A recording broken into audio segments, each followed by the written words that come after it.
வணக்கம் நண்பர்களே. நாம இப்ப எஜுகேஷன் சைக்காலஜி லெக்சர் 2 யூனிட் 4ல கற்றலின் இயல்பு நேச்சர் ஆஃப் லேர்னிங். அதாவது இதுல என்னென்ன பார்க்க போறோம் அப்படின்னா, முதல் கற்றல் அப்படின்னா என்ன?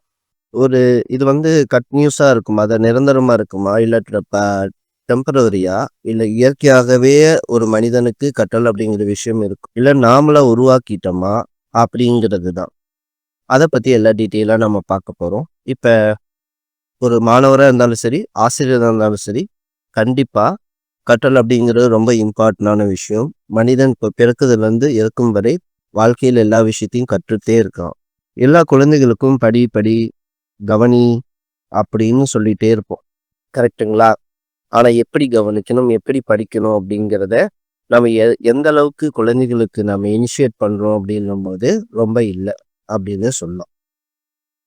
ஸோ, அதற்காக நான் என்ன பண்ண போறேன்னா, அந்த விஷயத்த தான் இந்த ஃபர்ஸ்ட் டாபிக்ல பார்க்க போறோம். இது சைக்காலஜி லெசன் இருக்கு இல்லைங்களா? அதனுடைய முதல் டாபிக். லேர்னிங் ப்ராசஸ் அப்படிங்கிறது தான் ஃபுல்லா நம்ம பார்க்க போறோம். அது ஃபுல்லா டீட்டெயிலா நாம அ எக்ஸ்பிளைன் பண்ணிட்டு இருக்கோம். First nature of learning. Learning is occupy the very important place our life. Most of most of what we do or do not do it influenced by what we learn and how we learn it. The learning, therefore, provide the key to structure of our personality and behavior. An individual start learning immediately after his birth and strict sense even earlier than womb of mother. இப்போ நம்ம பார்க்க போறது nature of learning. சரி, இது வந்து புக்கில் இருக்க topic. இதை வந்து நான் டீகோட் பண்ணியிருக்கேன். அது எப்படி டீகோட் பண்ணியிருக்கேன் அப்படிங்கிறத நம்ம ஃபர்ஸ்ட் பார்க்கலாம். Main idea simplifying. Learning shape our behavior based on experience. It starts from birth, even birth, before birth and continues throughout the life. அதாவது கற்றல் அப்படிங்கிறது நம்ம பழக்க வழக்கமும் தன்மையை அமைக்க முக்கியமான ஒரு விஷயமா பார்க்குறோம். நம்ம பிறக்கிற நாளிலிருந்தும் அல்லது பிறக்கிறதுக்கு முன்னாடி இருந்தோ, அதாவது குழந்தை அவங்களுடைய கருவில் இருக்கும் போதே அந்த லேர்னிங் ப்ராசஸை ஸ்டார்ட் பண்ணிடுது. அதுக்கப்புறம் இது பிறந்த பிறகும் இறக்கும் வரை நம்ம கண்டினியூஸா ஏதோ ஒன்று நம்ம பார்த்துட்டே இருக்கோம் அப்படின்றாங்க. இப்போ வந்து அந்த புக்கில் கொடுத்துருக்கிறத நான் டீகோட் பண்ணியிருக்கேன். நல்லா ஞாபகம் வச்சுக்கோங்க. ஸோ வென் சைல்டு ஆக்சுவலாக ஒரு குழந்தையானது வந்து ஒரு மேட்ச் ஸ்டிக்ஸ், அதாவது மேட்ச் ஸ்டிக் அப்படின்னு என்னட்டும் எரிந்த ஆல்ரெடி நம்ம பற்ற வச்ச எரிந்த ஒரு மேட்ச் ஸ்டிக்ஸை வந்து தொட்டு பார்க்கும்போது பிரச்சனை கிடையாது. அதை பேர்னிங் மேஸ்டிக், அதாவது எரிஞ்சிட்டே இருக்கும்போது அந்த குழந்தையானது அதை போய் தொட போகும். அப்போ என்ன நடக்கும்? அந்த குழந்தை அதாவது காயமாகும். அதுக்கப்புறம் அந்த குழந்தையானது அதை பார்க்கணும், அதை தொடணும்னு தோணவே தோணாது. பார்த்தோன்னே பயப்படும். சரிங்களா?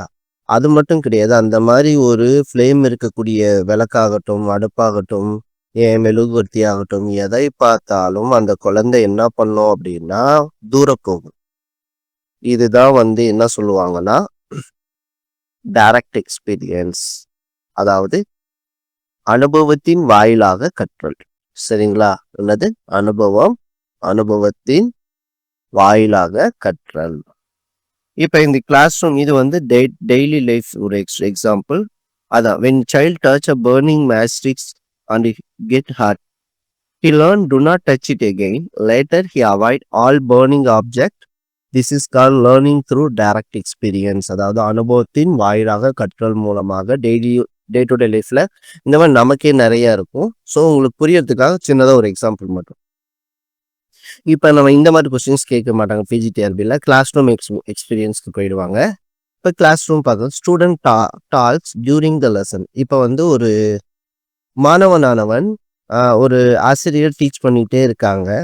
டீச்சர் கூப்பிட்டு வார்ன் பண்ணுறாங்க. நெக்ஸ்ட் டைம் வந்து அந்த டீச்சர் உள்ளே வந்தோடனே அந்த பாடம் நடத்தும் போது அந்த குழந்தையானது பேசாமல் அமைதியாக இருப்பாங்க.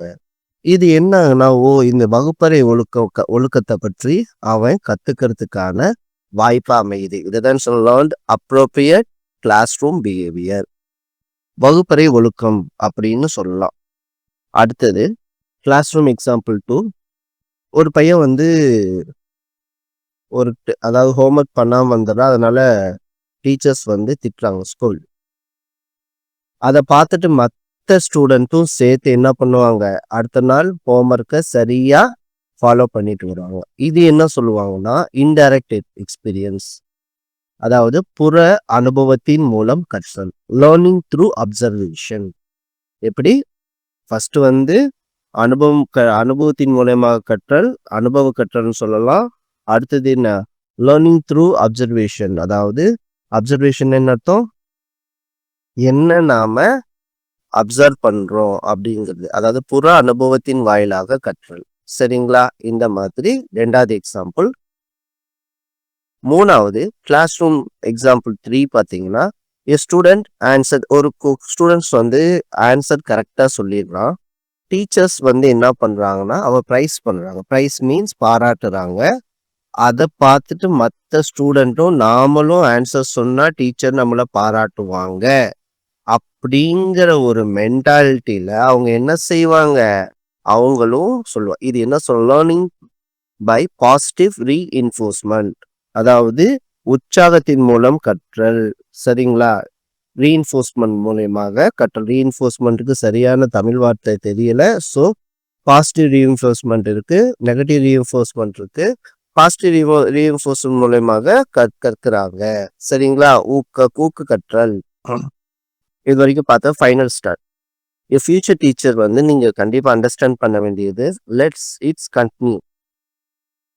லேர்னிங் இஸ் கண்டினியூஸ் அப்படின்னு என்ன அர்த்தம்? கற்றல் தொடர்ச்சியானது. Student learn not only from what we teach but also what we do. நாம என்ன செய்கிறோம், அதாவது நாம என்ன டீச் பண்றோன்றதுல மட்டும் கத்துக்க மாட்டாங்க. நாம என்ன செய்யறோம், நம்ம பாடி லாங்குவேஜை பொறுத்தும் அந்த குழந்தைகள் வந்து நம்மளை பார்த்து கத்துக்குவாங்க. So the create a classroom that give positive safe meaningful experience. அதனால கண்டிப்பா நம்ம வகுப்பறை கற்றல்ல எப்படி இருக்கணும்? பாசிட்டிவா இருக்கணும். அதாவது நல்ல பாசிட்டிவா இருக்கணும். குழந்தைகளை பாதுகாப்பாக உணர வைக்கணும். அர்த்தமுள்ள வகுப்பறை, மீனிங்ஃபுல் எக்ஸ்பீரியன்ஸ்னா என்ன அர்த்தம்? அர்த்தமுள்ள பிஹேவியரை நாம குழந்தைகளுக்கு கொடுக்கணும். இதெல்லாம் சூழலை உருவாக்குனா மட்டும்தான் குழந்தைகளானது நல்ல கற்றல் மிகுந்த ஒரு குழந்தையாக, அவங்களுக்கு நல்லா கத்துக்கிட்ட ஒரு குழந்தையா வந்து என்ன பண்ணோம்னா நம்ம சொசைட்டிக்கு கொடுக்க முடியும் அப்படின்றாங்க. சரிங்களா? சரி. லேர்னிங். அடுத்த topic, learning as behaviour change from experience. First பேரா தி இங்கிலீஷ் எக்ஸ்பிளனேஷன் சிம்பிள். இந்த பேரால என்ன சொல்றாங்க அப்படிங்கிறத நம்ம பார்த்துருவோம். இதுல என்ன இருக்கு? இங்கிலீஷ் ஃபர்ஸ்ட் வந்து இங்கிலீஷ்ல எக்ஸ்பிளைன் பண்றேன். அந்த பேராகிராஃப்ல அடுத்த பேரா, அதாவது ஒரே பேராவை 2ஆ பிரிச்சுட்டேன். ஃபர்ஸ்ட் பேரா, 2வது பேரா. The learn is changes behavior. அது learning is a change in behaviour. அதாவது அவங்களுடைய எது மாறும்? கண்டிப்பா கற்றல் என்பது தனிநபர் நடத்தையை மாற்றக்கூடிய ஒரு முக்கியமான டூல் அப்படின்னு சொல்லலாம். This change happen because of experience. எதனால? அனுபவம் மூலமாக, இல்ல பர்சனல் எக்ஸ்பீரியன்ஸ். டைரக்ட்ல பர்சனல் எக்ஸ்பீரியன்ஸ், இன்டைரக்ட்ல அப்சர்வேஷன் எக்ஸ்பீரியன்ஸ். ரெண்டுலையுமே அவங்களுடைய பாடி லாங்குவேஜ் சேஞ்ச் ஆகும். டைரக்ட் அப்படின்னா நேரடியா, இன்டைரக்ட்னா நம்ம ஏற்கனவே சொன்ன மாதிரி புற அனுபவத்தின் மூலமாக. எப்படி குழந்தைகளுக்கு வந்து 10 குழந்தைக்கு அப்ரிஷியேட் பண்ணும் போது நாமளும் அப்ரிஷியேட் வாங்கணும்னு குழந்தையானது ஒரு எந்தியோசிஸ்டோட வந்து உட்காருதோ அதை பத்தி பேசுறது. இது எப்படி எக்ஸ்பீரியன்ஸ் பண்ற, இதை பத்தி ஒரு கன்க்ளூஷன் தர பாருங்க. ஒரு பச்சை கலர்ல இருக்க ஆப்பிள் வந்து கண்டிப்பா புளிப்பா தான் இருக்கும். குறைக்கும் நாய் கடிக்காது. எப்பவுமே அன்னோன் பர்சன், ஸ்ட்ரேஞ்சர்கிட்ட கேர்ஃபுல்லா இருங்க. இந்த மாதிரியான விடயங்கள் எல்லாத்தையும் வந்து நாம என்ன பண்ணுவோம்னா, அறிமுகம் இல்லாதவர்களை நம்புவது மிகவும் ஆபத்தாக இருக்கலாம். இதெல்லாம் நம்ம வந்து டைரக்டா சொல்லித்தர மாட்டோம், சொல்லித்தர தேவையில்லை. சொல்லித்தந்தாலும் அதை வந்து எதன் மூலியமா தான் கத்துக்க முடியும் அவங்க? Not of directly, learn through life, அதாவது நடைமுறை வாழ்க்கையின் மூலமாக தான் கத்துக்க முடியும். இந்த கன்க்ளூஷன், இந்த ஒரு 3 விஷயத்த அவன் கன்க்ளூஷனா வச்சுக்கிட்டாவே அவங்களுடைய ஃபியூச்சர் ரெஃபரன்ஸ்க்கு அது தேவைப்படும். கிளாஸ் ரூம் அப்படிங்கிறது not a just study but any change behaviour caused by experience அப்படிங்கிறாங்க. எல்லாமே அனுபவத்தின் மூலமாக தான் கற்றல் நடக்குது அப்படிங்கிறத திரும்ப திரும்ப நம்ம ஆத்தர் இதுல பதிவு பண்றாரு. அதான் சொல்லியிருக்கேன், கற்றல் என்பது வாழ்க்கையில் அனைத்து கட்டங்களிலும் தொடர்ந்து நடைபெறும் ஒரு நடத்தை மாற்ற செயலாகும் அப்படின்றாங்க. புரியுதுங்களா? ஸோ இது நான் முன்னாடியே எக்ஸ்பிளைன் பண்ணிட்டேன். இப்போ கிளாஸ் ரூம் எக்ஸாம்பிளோட நம்ம பார்க்குறோம்.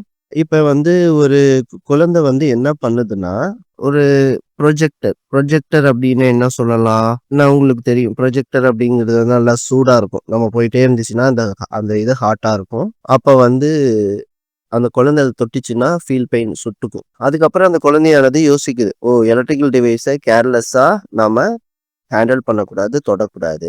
இது வந்து டைரக்ட் எக்ஸ்பீரியன்ஸ். இது என்ன பண்ணுது? பிஹேவியரல் சேஞ்சஸ் கொடுக்குது. லேர்னிங்ல வருது. அடுத்தது second thing. One students scolded for the docking library. ஒரு குழந்தை வந்து லைப்ரரியில பேசுது. சரிங்களா? எல்லாருமே அந்த பாக்குறாங்க. அதுக்கப்புறம் அது ஒரு மாதிரியா பார்ப்பாங்க இல்லைங்களா? நம்ம லைப்ரரியில பேசினா. அப்ப என்ன பண்றாங்கன்னா, எல்லாம் பாக்குறாங்களே அப்படின்னு சொல்லிட்டு ரொம்ப சைலண்ட் ஆயிடுறான். இது இன்டைரக்ட் எக்ஸ்பீரியன்ஸ். பிஹேவியரல் சேஞ்ச் நடக்கும் லேர்னிங்ல. 3வது, ஒரு குழந்தைய வந்து என்ன பண்ணுதுன்னா, சாப்பாடு தொலைஞ்சிருது. ஆனா, ஏன்னா அந்த சாப்பாடு எடுத்துட்டு போறான், அது ஒரு இடத்துல வைக்கிறான். அப்புறம் மதியம் சாப்பிடுறப்ப சாப்பாடு இல்ல. அதுக்கப்புறம் நம்ம ஃப்ரெண்ட்ஸ் தானே இருக்கிறாங்கன்னு நான் வச்சேன். ஆனா சாப்பாடு சாப்பிட்டாங்க. அடுத்த டைம் என்ன பண்ணும்னா, அந்த குழந்தையானது கேர்ஃபுல்லா இருக்கும். யார ட்ரஸ்ட் பண்றது அப்படின்றது. இது லைஃப் எக்ஸ்பீரியன்ஸ் லேர்னிங்ல வருது. புரியுதுங்களா? ஃபர்ஸ்ட் டைரக்ட் எக்ஸ்பீரியன்ஸ், அடுத்து இன்டைரக்ட் எக்ஸ்பீரியன்ஸ், லைஃப் எக்ஸ்பீரியன்ஸ். இதுதான் வந்து லேர்னிங் சிச்சுவேஷன்னு சொல்லுவாங்க. சரிங்களா? லேர்னிங் சிச்சுவேஷன் அப்படிங்கிற விஷயத்த நான் இதுல தான் சொல்லி கொடுத்துட்டு இருக்கேன். Direct experience, indirect experience, life experience. நாம இன்னொன்னு சொல்லியிருக்கேன். பணம் கூட வச்சுக்கலாம். ஏன்னா லஞ்ச் பாக்ஸ்க்கு பதிலா பணம் எடுத்துக்கலாம். வகுப்பறையில ஒரு பையன் பேசுறான். இந்த மாதிரி வேற மாதிரியும் நான் கொடுத்துருக்கேன். நீங்க தேவையானது பயன்படுத்திக் கொள்ளலாம். சரிங்களா? அடுத்தது கவனமுடன் நடந்து கொள்வது. அதான் சொல்லிருக்கோம். சரி, கன்க்ளூஷன். ஃபுல் கன்க்ளூஷன் வந்தாச்சு. Learning is just academic but including all type of behaviour changes. These changes come from the student's experience, observe or feel. As a teacher, help the student learn for experience, not far from the book. இதுதான் conclusion. சரிங்களா? Conclusion for PGTRB பொறுத்த வரைக்கும் என்னது? Behavioural change நடக்கும். இது வந்து அகடமிக்கை சார்ந்து இருக்காது. 2வது பார்த்தீங்கன்னா, ஸ்டூடெண்ட்ஸ் எக்ஸ்பீரியன்ஸ் அப்சர்வ் பண்றது, ஃபீல் பண்றது எல்லாமே சேஞ்ச் ஆகும். இது லேர்னிங்கால. அதாவது டீச்சர்ஸ் வந்து எப்பவுமே முடிஞ்ச வரைக்கும் எக்ஸ்பீரியன்ஸ், அதாவது அனுபவத்தின் வாயிலாக கற்றுக் கொடுத்தல் அப்படிங்கிற விஷயம் ரொம்ப நல்லது. புக்ல இருந்து இல்லாம அப்படின்னு சொல்லி முடிக்கிறாரு. ஃபர்ஸ்ட் பேரா ஓவர். சரி, ஓகே நண்பர்களே, நன்றி. மேலும் இதனுடைய வீடியோஸ் உங்களுக்கு நான் என்னென்ன கொடுத்துருக்கேன்னா, கொஷின் ஒரு 28 பக்கம் பேஜ். இதுல வந்து எப்படி வேணா கொஷின்ஸ் கேட்கலாம். அதுக்கான விஷயத்த ஒரு மாதிரி அசஸ்டன் ரீசன்ல இருந்து எல்லாமே பிளான் பண்ணி உங்களுக்கு பிடிஎஃப் லிங்க் கொடுத்துருக்கேன். டிரைவ் லிங்க் தேவையானவங்க பயன்படுத்தி. ஓகேங்களா? ஓகே, நன்றி, வணக்கம்.